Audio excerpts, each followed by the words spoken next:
You running away from home?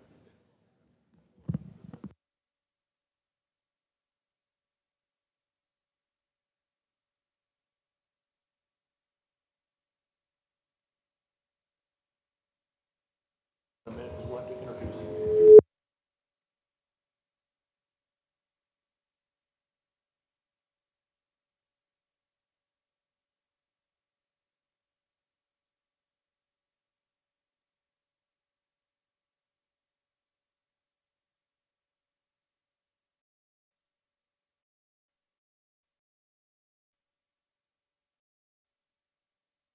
Testing.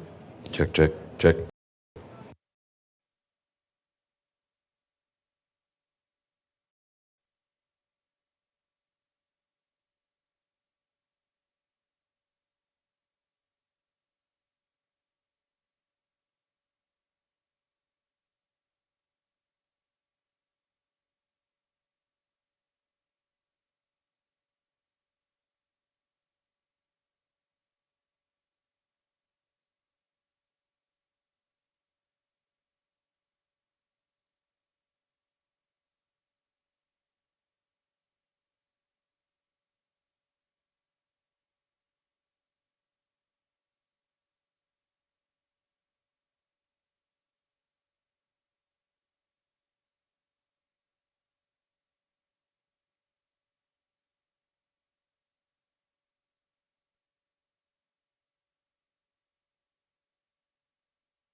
All right, you're good.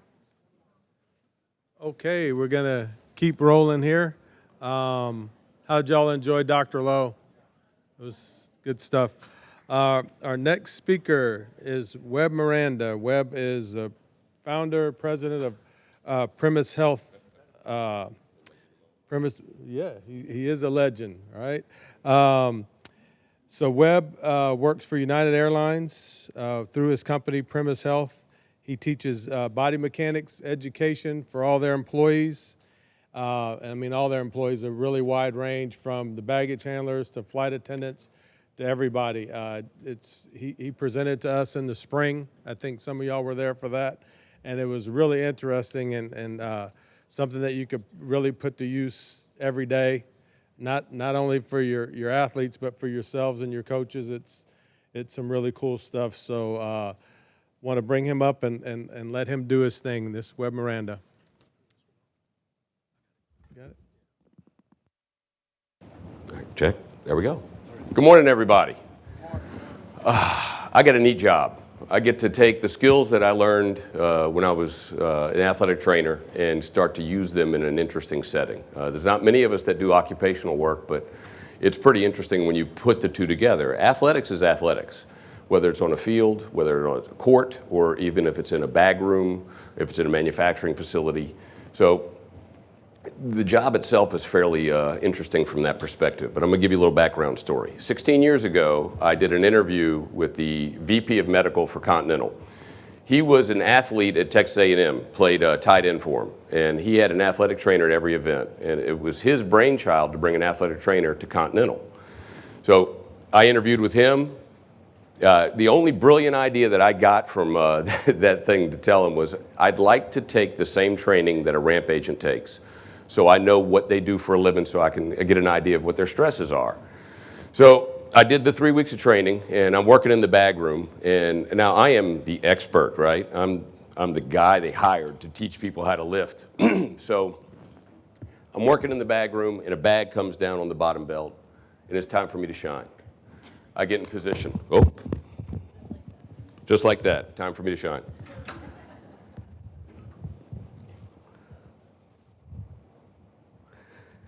So I get in perfect position. I get the bag, slide it up towards me, picked it up, and carried it to the cart that it was supposed to go into. faced that cart, took the bag in place, slid it into position. Perfection. I hope everybody that's working that pier is paying attention to how that's how you take care of a bag. The guy that's been working that pier for the last 15 years, Mr. Grayson, Arthur Grayson, we'll never forget his name.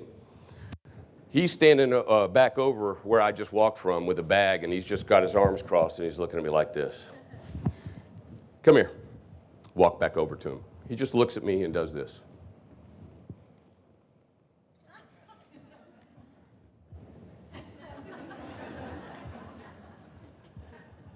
Son, why would you carry that bag from there to there when all you had to do was roll it or let the equipment do the work? So that's how you get humbled to start off right off the bat. Simple question for everybody in this room, because you all know the answer to this. What are you supposed to lift with? Say it. Legs and not your? If it was that simple, would there ever be any problems? No. I wish it was that simple. There's so much intricacy that I've learned over the years when it comes to how people lift, push, and pull things. And if you think about it, what we're talking about, why an athlete? Why are we talking about occupational things? What do they do that's athletic, all right? They push, pull, and lift for a living. A ramp agent working a flight very easily within an hour's period of time can push, pull, and lift 10,000 pounds of baggage, mail, and freight that quickly. You work a heavy Salvador flight, offload and upload, easily 12 to 15,000. So what they do for a living is very athletic. They do it in a space, sometimes where they're standing, sometimes when they're kneeling in a space this big. They transfer things, they move things, they push, they pull, they do all sorts of different things. It requires a ton of physicality. They work in tight spaces.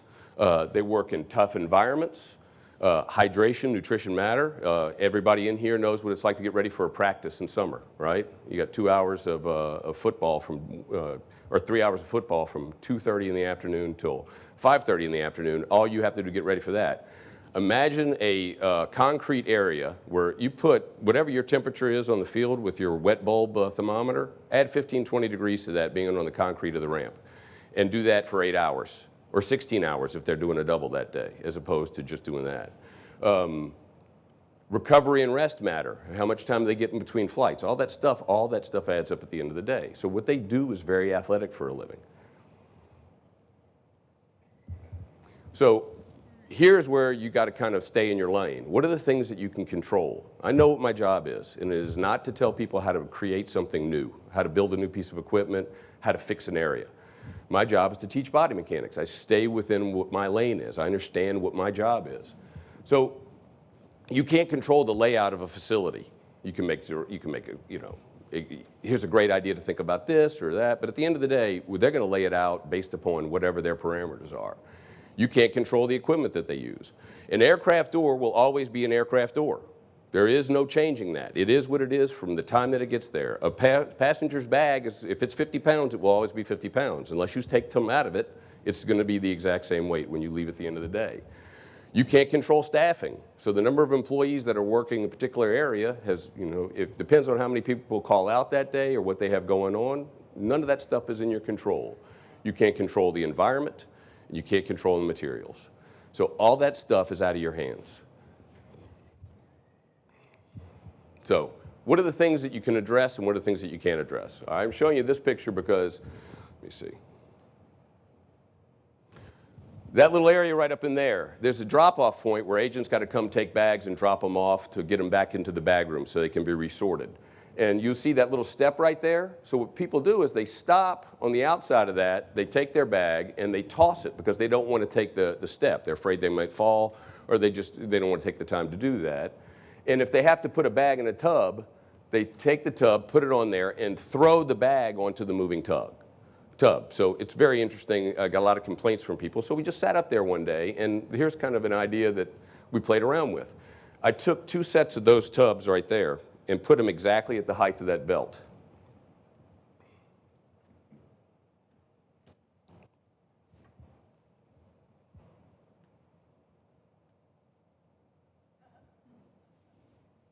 We did that. I stayed there for about 6 hours. Every agent that came in there, we invited them to come over and try that out.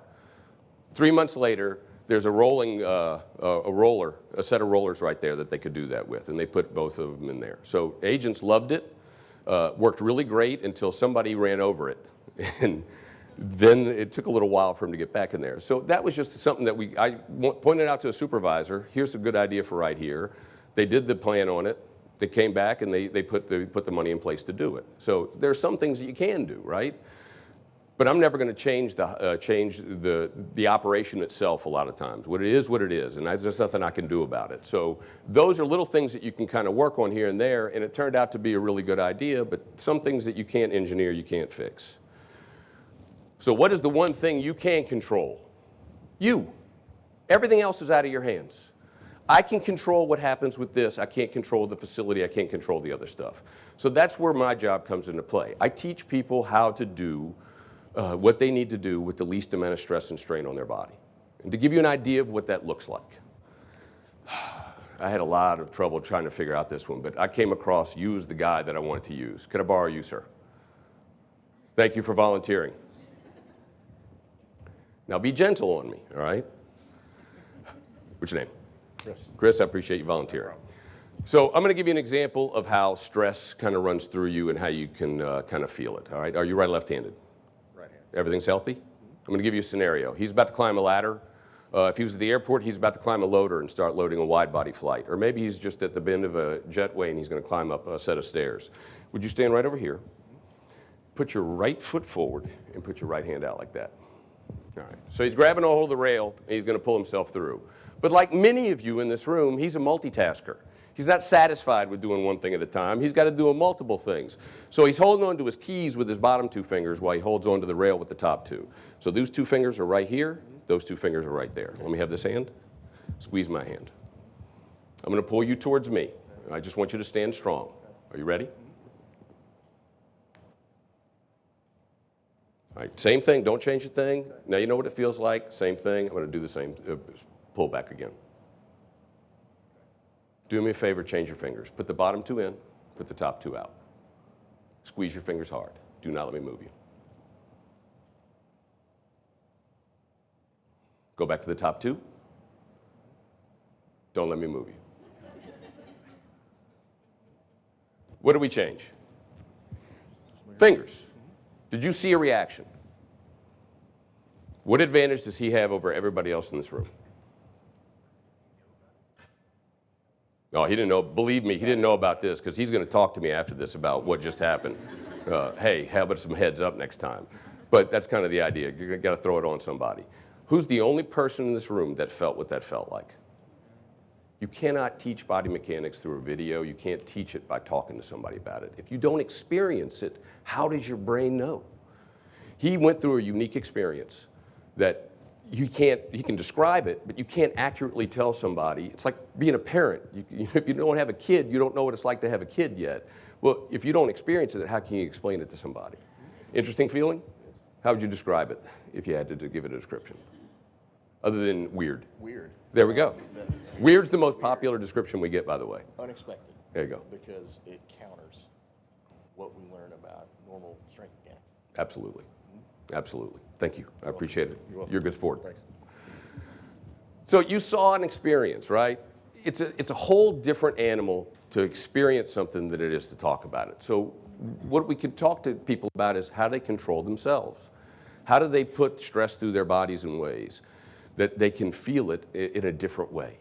And that's really the only control that they have. At the end of the day, you cannot control the items that you touch. If you're an agent and you're working a flight, you're going to have to handle what's in front of you. This is one of the things we talk about in class all the time. You don't have a choice about the things that you touch. So now within reason, obviously if it's a big piece of equipment, if it's freight, if it's a tire that they're sending to one station or another, they're going to get some help on that. But when the moment you crawl into the belly of that aircraft, you're responsible for every bag that you're going to get your hands on to get it out of there to get it to the next person. If you're working a bag room, you're responsible for every bag that comes across your way. You have to, those are your items that you have to mess with. You cannot control the items that you touch, but you control the way that you feel them.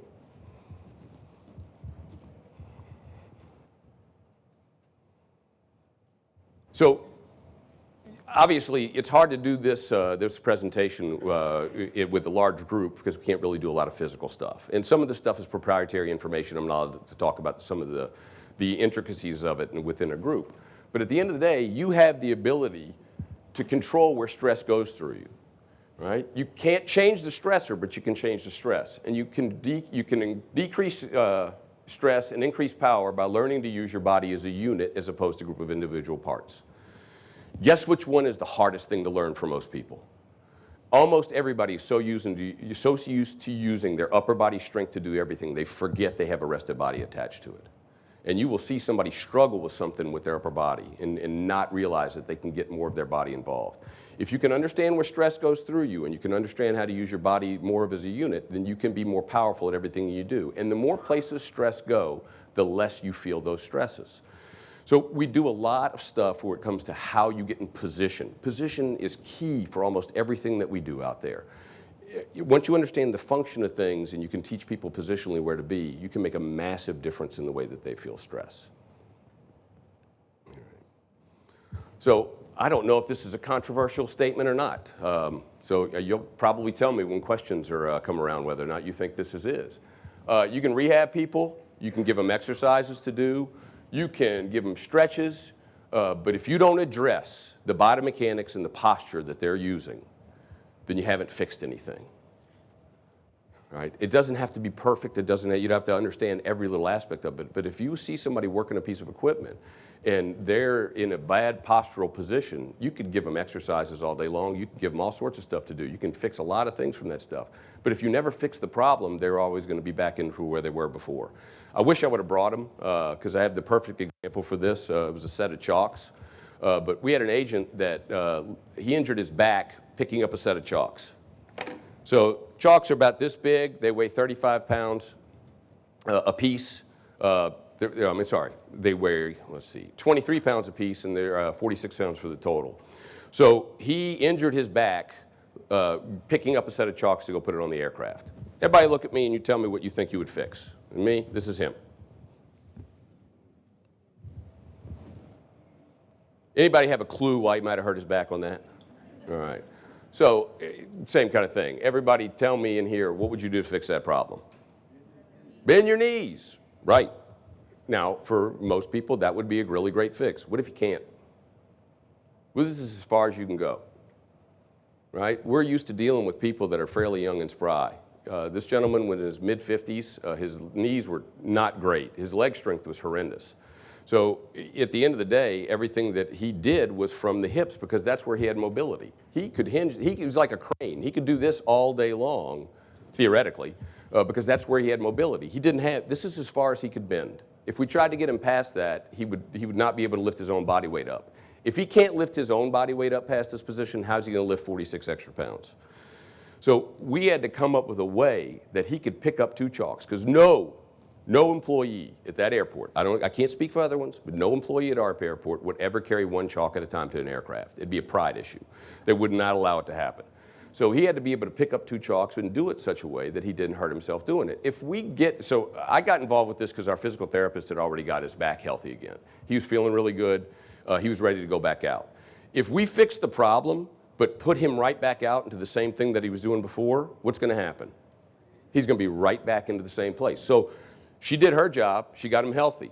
She gave him all the exercises he needed to do. He was feeling good. He knew the flexibility exercise he had to do. But if he goes back and does the same thing, he's coming right back in there. So we taught him a different method. We had him brace himself, take the chalk in one hand, slide it up, because they stand about that tall, and use it as a brace, where he could brace himself on there and then slide the next one up and stand it up. Then he could take them both and carry them over. A little variation in the way he did things allowed him to do his job the way that he did it before, but he did it without the same kind of stress. He never thought about doing something like that before. And to be honest, I never thought about doing that either. I got thrown into this at the last second, and all the stuff that we thought was going to be the normal technique that you would teach somebody goes out the window when they tell you, oh, I can only bend that far. And depending on the positions we get in, he would fall over one way versus the other. So you have the ability to make somebody's life a lot easier if you understand the stuff that they're touching and how they're touching it. All right, so here's some examples of what we're talking about, how we kind of work with people in different situations. That is a 757 door. I'm going to say something that's going to upset lots of people that open that door. To me, it's the easiest door to deal with if you're in the right position. If you talk to an agent that deals with 757 door, they hate it with passion. They can't stand this thing because they've never been taught the position. They've been taught the policies and procedures about how to open and approach that door, but nobody's ever taught them the body mechanics of how to do it.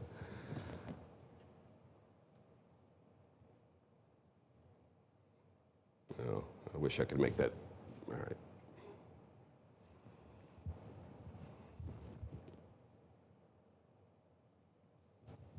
Volume, if I wanted to get it up a little bit. Never mind. I'll just talk through it. My bad. So there's a little pop that happens, and that thing pops out right there. So almost everybody faces that door, gets right in front of it, and does this. The position you saw me in, if the elbow and the wrist are leading the way, are you getting stronger and weaker as you go? Do you have any power doing this in this position? No. So we teach them how to get their body in position, be able to get their hands in a place, and then move their body to be able to lock that thing. They've never seen that before.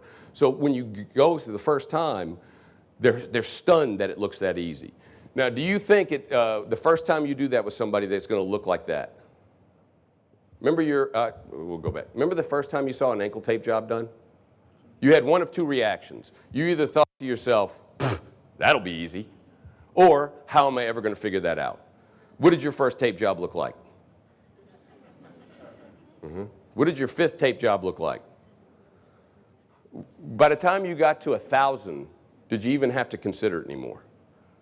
So the first time I do this with somebody, they're baffled, right? They're so used to muscle memory of doing things a particular way, they don't know what to do. And after a while, what happens is they get comfortable with it. If we practice that 4 or 5 times, then you pretty much have it down. You're able to get in position to do it. This is the adapter plank. They use this on about 5 gates over there. And you see the way that's outlined. You see those handles there? Almost everybody I see go to put that on the aircraft. They put it in the aircraft and they do this. How many of you would feel good doing this, especially in a skirt? All right, so technique-wise, we put this together so we could start briefing them.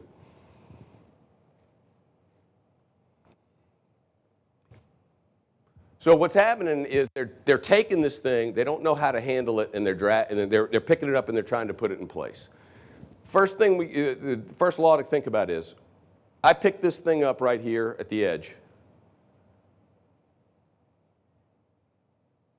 Did the other part leave the ground? If you are dealing with something where part of it is still sitting on another surface, you're never lifting the entire weight of that object. The moment you pick something up, you're responsible for the weight of that entire thing. If it never leaves the surface, then you're never lifting the entire amount. So right off the bat, we teach them to stop wrestling with the thing and start working with it. This fun thing on the cross grip, sit up nice and straight. Put your hands in front of you. Do that. When you're in this position, what are you going to do if you lift something? Right? Now, put one hand underneath and one hand on top, and what did you notice? Immediately you open your shoulders up. Now you're not stuck in this position. You can lift it from right there. Everybody that we do this with, they appreciate the fact that we put them someplace where they kind of line up that equipment. And just without anything in your hand, look how easy this is versus this is when you get in position. I'm not saying that you have to do it, but once you point that out to somebody, it makes a big difference in the way that they experience something.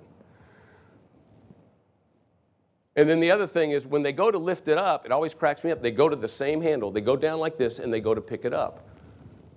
Grab one end, brace yourself, slide it up through, bring it back in through. When they see it, they're like, duh, why didn't I think about that? But they've never seen it before, so they don't know how to do it. This one right up in here. Let me give you a backstory real quick. I was talking with an agent that picked up hours. So the delineation of a ramp job is they have the bag room, which sees about 50,000 bags a day come through it. You have a ramp agent they're all ramp agents, but then you have agents that work plane side, and then you have agents called online runners. And they pick up 60% of the traffic that comes through Houston, because we're a hub, is going to other places. Only 40% of the people that fly into Houston are staying here. Everybody else is heading off to another plane to go out. So they have agents that specifically go to that plane, meet it, take the bags that go to the other flights that the people are on, and they bring it to those other flights. So this particular gentleman that's working this area today never works the bag room, hates the bag room, can't stand working in the bag room. But he made a mistake and he picked up a shift over there from somebody, and now he's stuck working 2 days in that bag room for 8 hours. And he described it to me as every time I work the bag room, my shoulder's killing me. He's right-handed, so what do you think he grabbed everything with? Every single bag that came down there, he grabbed it with his right hand. And I'm talking with him and I'm watching him. And sure enough, he's standing in front of there. That top pier, it's about 54 inches at height. He's grabbing every bag and doing this. Imagine starting a mower 800 times a day, doing this over and over again. He said, my right shoulder's always killing me. Why do you think his right shoulder's always killing him? Because every bag that comes down there is about 50. Now, he doesn't know. He's just doing his job, right? He's not worried about anything. At the end of the day, was he doing anything wrong? No. He did his job. He got every bag that came on that pier, and he got it to where it was supposed to go. How is his job doing him, though? So all we did was pointed out 3 things to him, all right? And so what you're going to see is one of the variations of what we basically taught him. This is quick. Oh, this is the one. What pulled that bag? Me. Not this. I attached my arm to that thing. I shifted my entire body weight back. I got up underneath it, and I went and go. That little variation, instead of standing to face it and doing this, I ran into him the next day, and he's laughing at me. Like, what's so funny? He goes, I hate you. Like, what did I do? I thought I was helpful. He goes, this is the first time in my career my shoulder did not hurt after working a bag room shift. I said, okay, well, if you like that, let me show you this. And I said, I want you to do this. Put your other arm up, right? That's called your left arm. You can use it too. And he laughed at that. It's like, oh, really? Okay, thank you. I appreciate that. So we taught him to use both sides of his body. So I chatted with him the next week. He goes, man, you absolutely changed the way that I approach this and feel about it. Now, you know, that was one of those things. He did his job. All we had to do was point out 3 or 4 different things that he was doing, and that made all the difference in the way that he felt. And then this one. If you, next time you go to the airport, and judging by the traffic going through Houston right now, every one of you are traveling, or you have friends and relatives that are traveling, because the place is mad busy. What do you see when people take your bag and put it on that belt? Right. They chunking it, right? We actually have a video of an agent. He took the bag to put it up on the belt and did this little number. Unfortunately for him, he didn't release in time. The bag pulled him onto the belt, and he got inducted into the system. There's a video of him for 10 seconds going through. You remember Toy Story? That was him. He went on that belt before somebody stopped. Now, luckily, he didn't get hurt because if he'd gotten in there any further, it would have been ugly. But they got a video of him walking out from that tunnel with his eyes like this. So you typically see people taking bags and chunking it on there. Well, a little earlier, what did we say? When you take a bag, if you're on a surface, are you picking up the entire weight of that bag? So we started teaching our agents, think about this.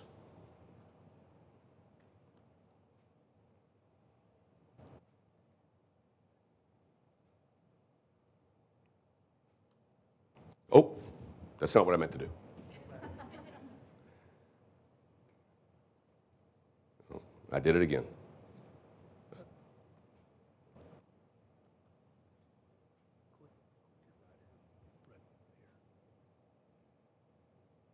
Okay. So right there, look at the position I am. Now I'm going to screw this up and grab in the middle, but look at the leverage that I have, right? My entire body moves that around. I never left that surface. So imagine you're working bag room, you're working ticket counter, and you pick that bag up 400 times in a day and lift it on there versus what I just did. How do you think you're going to feel at the end of the day, one way versus the other? Right? Those are the little things that we approach with people. It's about positions. It's about the things that they do. It's about being able to take stress and put it throughout your body and not attacking things from a perspective of not actually having to lift them. If you do that enough with people, eventually they get the ideas of how to preserve their body. It's about efficiency. They have to do this over and over again. And if everything that you do to decrease stress on their body is something that's going to add up in a piggy bank at the end of the day to their favor, as opposed to everything else that you do stress-wise is going to end up in the other way. I'd rather give them interest payments instead of taking money away from what they do. So real quickly, when it comes to just some tips that I would give you if you ever get into an occupational injury. Don't assume anything, talk to the people. Don't be this guy where you could learn how to roll this thing as opposed to showing somebody how to get it and how to lift it and carry it up. Talk to the people that do their job, understand what they're doing, and then you can give good advice to them. If you don't know what they do, don't assume. I walked into this job thinking, it's lift, pushing, and pulling, everything, squat lift, this, I knew all that stuff, and I didn't appreciate what I didn't know until I started to get into the operation. You know how to take care of athletes, your skills translate into this very, very simply. It's body mechanics, it's lifting, it's athletics. It doesn't change the fact that they're lifting a bag versus lifting some weights. It doesn't change what you're doing based upon what the activity is. It's all athletics. All of it translates very, very well. It's just a question of getting to know the stuff that you're doing. Learn what people do and the equipment that they do it with. You don't have to be the expert at it, but if you don't get your hands on something and understand the way that it maneuvers and the way that it goes, how can you possibly educate somebody else on how it works? You don't have to know how to run a drill press, but you should know how to align yourself in what positions you need to be able to run one. So you have to get to the equipment, you have to be able to get in place for it. Don't get boxed into right or wrong. It's one of the biggest mistakes I ever made when I first got out there is I said, you should do it this way. It's not about right or wrong. It's about more stressful versus less stressful. The moment you box yourself into saying this is the way you have to do it, you've reduced any leeway and now you've painted yourself in a corner when somebody inevitably will show you a different way. It's about best practices. It's about how to do something least stressful. And then if you show people that, they're going to get the idea of how it works. And be in the operation, stay up to date on what's going on. If you're just sitting in an office, how can you know what's going on there on a daily basis? Because things change all the time. And if you're not aware of it, how can you address it when it comes into play? All right. By the way, I put this presentation together myself, so it's not exactly professional, so cut me a little slack. I should have said this beforehand so you wouldn't have had great expectations. But I hope at the end of the day you kind of see it opens up your mind to the idea of don't get so rigid in the things that we do, look at what's going on, and look at the ways that you can make people's lives a little bit easier. And you already have the skills to do it. Right. Thank you. Oh, no.